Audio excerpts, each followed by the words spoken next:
Welcome to the Behind the Song podcast, powered by Chick-fil-A. I'm Janda. Picture this. It's 4 o'clock in the morning in 1978. Pete Townshend's had a few too many, and he's slumped in a doorway in Soho. A London policeman asks him the question, "Who are you?" That question evolved into a really existential anthem, and it became the title track of The Who's 8th studio album, released in the summer of that year. A new album from The Who at a time when the punk rock scene had exploded in London. In fact, Townshend was out carousing with members of the Sex Pistols on the night in question. In this episode of Behind the Song, let's look at the strange, booze-soaked night that bridged the gap between the 60s mods and the 70s punks, and how it helped save Townshend's creative spark. If you like it, hit subscribe and let us know in the comments. The story of that night is legendary. Pete Townshend spent most of that day, about 11 to 13 hours, in a grueling legal meeting with Alan Klein, the notoriously tough former manager of the Beatles and the Rolling Stones, trying to sort out the band's royalties and get paid. After that encounter, he decided to go out drinking to blow off some steam. As fate would have it, he ran into Steve Jones and Paul Cook of the Sex Pistols at a club called the Speakeasy in Soho.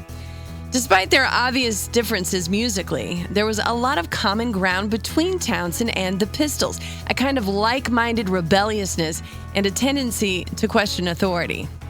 The night wore on, and Townshend in particular had imbibed a little too much, and just as the song says, he really was woken up after passing out in a doorway by a policeman who recognized him, but still asked for his credentials.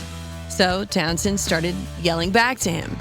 In his autobiography, Who I Am, Townshend notes that while he was shouting, "Who are you?" at the policeman, Steve Jones and Paul Cook were actually acting as mates, making sure he didn't get into too much trouble. Townshend was at an uncanny crossroads here, suffering from industry burnout, getting into a brush with the law, and feeling the strange kindness of the new punk generation. What a fascinating night. The moment the godfather of punk was saved by the punks that put the word punk on the map. While the media loved to portray them as enemies, the reality was a lot more like a passing of the torch, or a very loud family reunion. I mean, after all, way back in 1965, Pete Townshend wrote the ultimate punk lyric before punk was even a word. "I hope I die before I get old," in my generation. But by 1978, when this meeting of the inebriated minds happened, Pete was 32. He was a millionaire, a dinosaur of the rock establishment, and he was watching a new generation of kids in ripped t-shirts try to burn down the house that he helped build. By the mid-70s, The Who were playing massive stadiums, but Townshend was feeling disconnected. He felt by then that the music had become too bloated, too corporate. And then came along bands like the Sex Pistols and The Clash. To the press, these kids were the enemy, but to Townshend, they were a mirror. He saw his own youthful rage in them. He famously said that when he saw the Sex Pistols, he felt like he was seeing The Who 10 years earlier. The interaction between him and the Pistols changed how Townshend approached the Who Are You album. You can hear it in the tension of the songs. A back-to-basics grit in his guitar playing that hadn't been there on the more polished The Who by numbers. The lyrics of the song Who Are You address it all. The exhaustion of being a rock star and wondering not only how he fit into all this anymore, but also who were the kids in the front row, the ones coming to see the concerts as the next wave of rock was erupting. The song starts with that percussive chug at the beginning. Pure 1970s tech pioneering with Townshend's guitar and an ARP 2600 synthesizer. The chorus comes first, almost like birds calling to one another. Who are you? Who? And then the story unfolds, with Roger Daltrey delivering the lines with a swaggering powerhouse vocal. I woke up in a Soho doorway. A policeman knew my name. He said, "You can go sleep at home tonight if you can get up and walk away." I staggered back to the underground, and the breeze blew back my hair. I remember throwing punches around and preaching from my chair.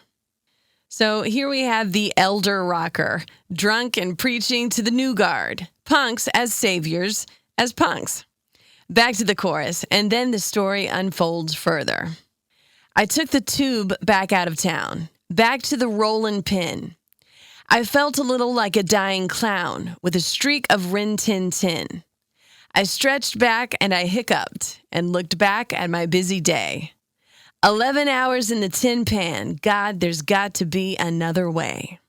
This verse describes a very particular reality in Townshend's dealings with his career, the grind of it, the existential exhaustion of it.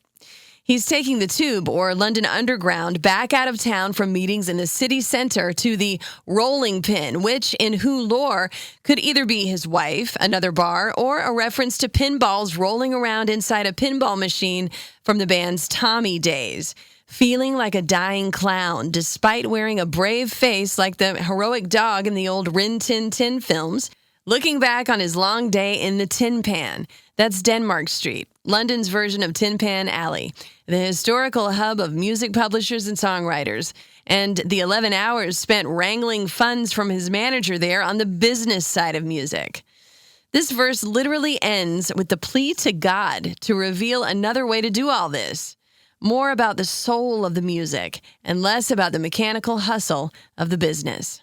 Then it's back to the chorus, and it includes the first time the F word is included in the lyrics of this song, dropped in at a little over 2 minutes in. Slightly obscured by Keith Moon's ferocious drumming, but not entirely. The song then opens up into that really beautiful bridge with the ooh-wah-oohs, and piano played by Rod Argent of the Zombies and Argent. And then it builds back up to the chorus, and then the next verse thrusts itself into your ears, even though they're the sweetest lines of the song.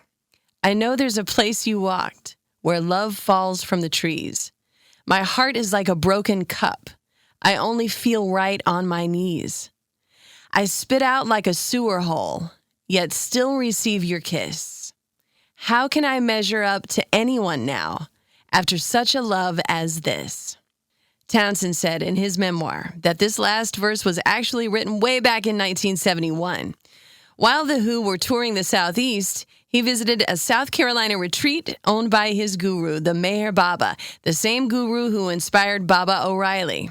It is so interesting that he included this verse in this song, which is otherwise about being drunk and burned out on the biz, because it expressed a level of total surrender from his younger days that he just couldn't replicate in 1978.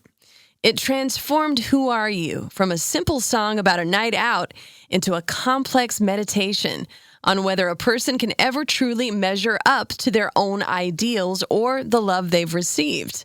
A stark contrast to the aggression in the rest of the song.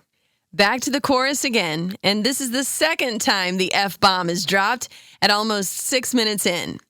The F-bombs in this song do what curse words should do, really emphasize the point. They aren't gratuitous or used to be shocking. They are simply how frustrated people speak, which fans recognized immediately and delighted in. When Daltrey delivers the final, "Tell me who are you," at the end, he does it so triumphantly. A stunning end to an anthem about finding yourself. Pete Townshend didn't fight the punk movement, he championed it. He recognized that for rock and roll to survive, it had to be prepared to kill its idols. By befriending the punks, Pete found the energy to keep the Who going into a new decade. He realized that getting old didn't have to mean becoming irrelevant. It just meant that you had to work harder to find out who you really were. And as a band, the Who would soon be forced to do some deeper soul-searching. Who Are You was the last album released before Keith Moon's tragic passing. In this song, you can certainly hear his signature chaotic energy trying to burst through the seams. The cover of the album, shot at Shepperton Studios in London by Terry O'Neill during the filming of the band's The Kids Are All Right documentary, has become legendary in its own right because pictured on the cover is the band among a bunch of lighting and stage gear with huge electrical cables draped all over the place. The only member of the Who seated in this photograph is Keith Moon, sitting with the back of his chair facing outwards. On that chair is a sign that reads, not to be taken away. Very eerie, considering he would pass away at age 32 due to his troubles with drugs and alcohol, less than a month after the Who Are You album was released. It's been said before, and the accolade bears repeating here. There was one of the greatest rock drummers of all time, gone way too soon. The song Who Are You became one of The Who's biggest hits in the States, peaking at number 14 on the Billboard Hot 100, despite the F-bombs in the lyrics. And it still resonates. In a modern world of social media influencers and personal branding, the question, who are you, feels more relevant than ever. The Who weren't just asking the listener, they were asking themselves if they still mattered. It's a song about survival and Pete Townshend's terrifying realization that fame doesn't actually tell you who you are. You gotta figure that out for yourself. It's the sound of a man trying to find his way home, in more ways than one. I'm Janda, and this has been Behind the Song. If you like this episode, give it a like and subscribe to the channel, or better yet, tell a friend. Special thanks as always to Christian Lane for the music you hear on these podcast episodes. You can find me on the air at 97.1 FM The Drive in Chicago and at WDRV.com. On the way, much more classic rock and roll. Hey, did you know Chick-fil-A helps you save time and earn rewards every time you order? With the Chick-fil-A app, it's easier than ever to get your favorites fast. Whether you're craving a crispy Chick-fil-A chicken sandwich, fresh-made salads, or those golden waffle fries, it's all just a few taps away. Order ahead, skip the line, and even customize your meal exactly how you like it. Plus, every qualifying purchase earns you points toward delicious rewards like a free treat or your favorite entree. It's convenience, rewards, and that signature Chick-fil-A service all in the palm of your hand. Download the Chick-fil-A app today and make your next meal even better. Chick-fil-A. Eat more chicken.